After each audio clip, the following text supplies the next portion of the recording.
Good evening, Mangalore. You're tuned into Daily News Podcast, your prime source for local insights and beyond. Today's stories will take you from the heart of our community to the broader national stage, covering everything that matters. Let's dive into the news that shapes our world. In the latest developments in Mangalore, Legislative Council member Ivan D'Souza has urged the state government to hold a cabinet meeting in the coastal region to address the unique issues of Dakshina Kannada and Udupi districts. He emphasized the need for development in coastal tourism and renaming Dakshina Kannada District to Mangaluru District for international recognition. Additionally, he stressed the importance of a special package for the growth of Mangalore University and the expansion of Mangaluru Airport. Ivan D'Souza also highlighted the ongoing high-level meeting to simplify regulations for the legal availability of sand and laterite stone. He supported the proposal to repurpose dried-up streams for roads to mitigate flooding risks. Furthermore, he welcomed the issuance of free permits for e-autos to reduce congestion in the city. Ivan D'Souza also acknowledged the crackdown on illegal activities in the district while criticizing political exploitation of the issue. Stay tuned for more updates on the progress of these crucial initiatives for the development of Mangalore and its surrounding areas. The movement to rename Dakshina Kannada District to Mangaluru is gaining momentum as MLA Kamath lends his full support to the cause. He stands united with the Mangaluru District Tulu Rights Committee to honor the region's cultural heritage. Kamath emphasized that the historical name Dakshina Kannada does not reflect the land's roots, and that renaming it to Mangaluru District will strengthen the Tulu identity. He urged all Tuluvas to unite for this cause and called on the state government to recognize their sentiments. Additionally, MLA Kamath expressed outrage over the disruption in red stone and sand supply, criticizing the authorities for causing a crisis in construction activities. He emphasized the need for a legal and systematic process for the district's renaming and assured his support in leading efforts for this transformation. In Puttur today, MLA Ashok Rai confirmed the arrest of Krishna Rao, the accused in the case of a young student giving birth. Rai visited the victim's family, spoke to her mother, and assured the media that the accused was apprehended on Friday night. Rai highlighted the importance of not politicizing such sensitive matters and stressed the need to support the victim and her child. Dismissing claims by Arun Kumar Puthila, Rai emphasized that his only goal is to help the couple reunite and move forward. Various leaders, including Kavu Hemanath Shetty, Krishna Prasad Alva, Nihal Shetty, and Jaya Prakash Badanaru showed their support during Rai's statement. In a tragic incident near Kelagina Thumbe, Bantwal, a fatal accident claimed the life of Nufal, a Pavur resident. The accident happened when the car, which Nufal had just bought from Usman of BC Road, Kaikamba, rammed into a road divider and overturned, ending in his untimely demise. Stay tuned for more updates on this developing story. In a shocking incident, a 21-year-old youth from Bapalagude, identified as Krishna J. Rao, has been arrested in Mysuru for allegedly raping a woman under false promises of marriage. Reports suggest that Krishna deceived the 21-year-old woman, also from Puttur, into a physical relationship by assuring her of marriage. When she got pregnant, he allegedly fled, leaving her in distress. A case of rape and breach of trust has been filed against him at the Dakshina Kannada Women's Police Station. The survivor, a recent graduate from Mangaluru, fell victim to his deceit. Following the intensified questioning of Krishna's relatives, the police were able to track him down in Mysuru and take him into custody. Investigations are ongoing into this appalling case. In a shocking development, a Hindu Jagran Vedike office bearer in Mudbidri, Dakshina Kannada district, has been found in possession of over 50 pornographic video clips, with one allegedly featuring a coastal politician. The accused, Samith Raj Daragud, came under the police radar during an investigation into a recent vandalism case. The Mudbidri police seized his mobile phone and uncovered the disturbing content. An FIR has been registered, stressing the potential threat to public order and decency posed by sharing or misusing these videos. Stay tuned as the investigation unfolds in this scandalous case.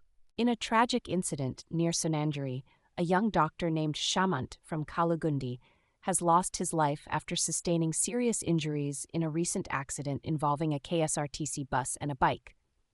Dr. Shamant, who was working at Nama Clinic in Dugaladka, was returning home when the accident took place. Despite undergoing surgery for severe leg injuries at a private hospital in Mangaluru, he unfortunately passed away while receiving treatment. The incident has left the community in shock and mourning the loss of a dedicated healthcare professional. In a tragic incident near Barchinahalli in the Gundia area, a head-on collision between a lorry and an Eicher vehicle has left the Eicher driver, Nataraj, seriously injured. The collision occurred as the Eicher vehicle, transporting plastic beads from Mangaluru to Bengaluru, collided with a lorry from the opposite direction. The Eicher driver was trapped inside the mangled vehicle and had to be rescued before being rushed to a private hospital in Mangaluru for treatment. Fortunately, the lorry driver, Shashi, escaped without serious injuries. The accident caused a disruption in traffic on the national highway, prompting a visit and inspection by the Upannangadi police. Our thoughts are with the injured driver for a speedy recovery. In a significant development in the murder case of BJP Yuva Morcha member Praveen Nettar, the NIA has apprehended another accused, Abdul Rahiman, who was on the run overseas. Abdul Rahiman was arrested at Kannur International Airport in Kerala upon his return from Qatar. He had fled to Qatar to avoid capture after several others linked to the case were detained. The NIA had offered a reward for information leading to his arrest. With Abdul Rahiman in custody, the tally of individuals charged by the NIA in connection with Nettar's murder now stands at 28. Investigations have indicated that the killing may have been orchestrated by senior leaders of the banned group Popular Front of India. The brutal murder of Nettar in 2022 in Bellary village of Sulia Taluk had sparked widespread protests and public outcry in the region. In a heartwarming gesture, Mangalore Refinery and Petrochemicals Limited (MRPL) continued their noble initiative of distributing personal hygiene kits to bedridden endosulfan victims in Dakshina Kannada district. As part of their Swachhata Pakwada activities, MRPL provided kits containing essential items like toothbrush, toothpaste, shampoo, and fruits to those in need. This initiative reached 210 bedridden victims across Puttur, Belthangadi, Bantwal, Sulia, and Mangaluru taluks. The District Health Department has identified and continues to support over 4,350 endosulfan victims in the region, ensuring monthly pensions to those in need. The effort was led by MRPL's General Manager Prashanth Buliga, along with district officials, demonstrating a commendable collaboration for the well-being of the community. In a significant development, the Narcotics Control Bureau conducted a successful operation, MedMax, uncovering a major international drug syndicate with links to Udupi, Karnataka. Following arrests in New Delhi, a crucial link was traced to Udupi, where a call center run by Suresh Kumar K was found facilitating illegal pharmaceutical orders to multiple countries.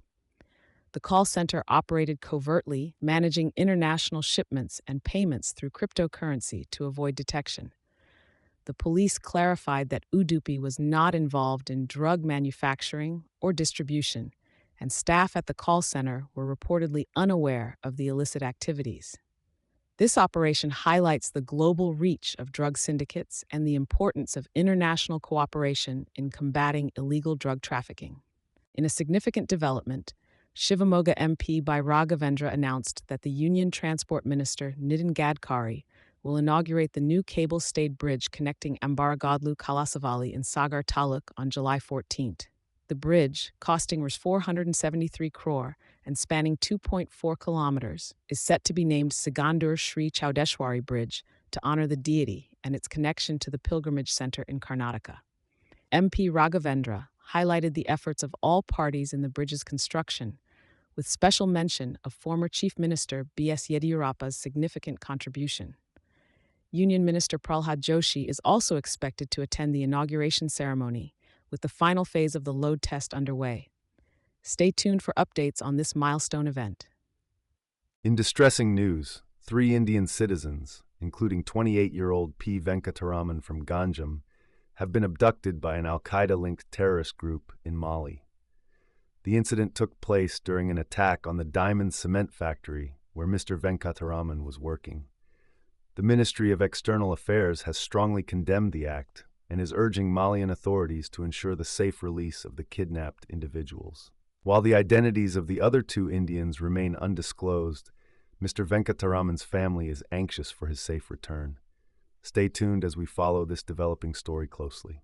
Mangaluru, July 5, 2025.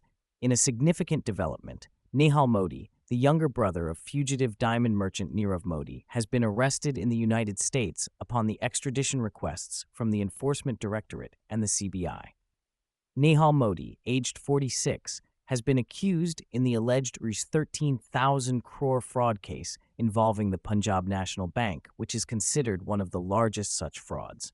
It has been alleged that Nehal Modi assisted in concealing and transferring illicit funds on behalf of his brother, Nirav Modi. The extradition proceedings initiated by the U.S. prosecutors are based on charges of money laundering and criminal conspiracy under Indian laws. Nehal Modi is also accused of destruction of evidence and intentionally aiding in illegal activities. The next hearing in the extradition case is scheduled for July 17th, where Nehal Modi may seek bail, though it is expected to be opposed by the U.S. prosecutors. The arrest comes as a significant step in the ongoing legal battle against financial frauds involving the Modi brothers. Raj Uddhav Mumbai rally bringing Marathi unity to the forefront. Shiv Sena, UBT Chief Uddhav Thackeray, and Maharashtra Navnirman Sena, MNS Chief Raj Thackeray joined forces after 2 decades at the Awaj Marathicha rally in Mumbai. Amid speculations on their alliance longevity, Uddhav emphasized their commitment to Marathi welfare and their shared goal to secure power in the BMC elections. The rally celebrated the Maharashtra government's rollback of the contentious Hindi language policy in schools. Both leaders, once rivals, highlighted the significance of linguistic identity and vowed to protect Marathi culture. This event marked a significant political shift towards cooperation for the Marathi cause. The leaders' joint appeal for Marathi solidarity echoed a sentiment of cultural pride and resistance against language imposition. The rally showcased a rare unity, setting a new political tone in Maharashtra. In a bid to address internal divisions within the Karnataka BJP, Union Minister Prahlad Joshi met with key party leaders from Bagalkot and Davanagere districts. Factionalism has been a growing concern, with groups in Bagalkot led by Virana Charantamath and P.H. Pujar at odds with each other. Joshi mediated talks between the 2 factions in efforts to bring about unity within the party. The party's loss in the Davanagere Lok Sabha seat in the 2024 elections has also raised alarms. Joshi held discussions with former ministers and leaders in Davanagere to devise strategies for reviving the party's presence in the district. Leaders were cautioned against making divisive public statements and were reminded to adhere to the BJP's code of conduct. Joshi emphasized the importance of resolving differences and fostering unity within the party. Karnataka BJP chief B.Y. Vijayendra expressed optimism about the reconciliation efforts, stating his confidence in resolving internal issues. In Mangalore today, the revered Dalai Lama expressed his wish to live beyond 130 years during a ceremony in Dharamshala. He reassured followers about his succession plans, stating he will decide on his reincarnation. The spiritual leader, celebrating his 90th birthday, continues to reside in Dharamshala since fleeing Tibet in 1959. Chinese authorities consider the Dalai Lama a separatist and demand approval for his successor. The Dalai Lama emphasized his intention to serve humanity and promote Buddha's teachings while living in exile. He reiterated that only his institution, the Gaden Phodrang Trust, holds authority to identify his reincarnation. In a recent update from Bengaluru, Forest Minister Eshwar Khandre has taken strict action against negligence in the deaths of 5 tigers in the male Mahadeshwara Hills. 2 officials have been suspended, with the recommendation of Deputy Conservator of Forests DCF Y. Chakrapani's suspension as well. The incident involved a female tigress and her 4 cubs found dead on June 26. 3 individuals, including the cow's owner who allegedly poisoned the carcass, have been arrested. The minister has demanded a final report by July 10th. Negligence by officials in protecting the forest has been highlighted, with Assistant Conservator of Forests Gajanana Hegde and Range Forest Officer Madesh also suspended. The delay in paying wages to contract staff has impacted patrolling activities, leading to the unfortunate incident. The deaths were a result of chemicals sprayed on a carcass, suspected to be an act of revenge.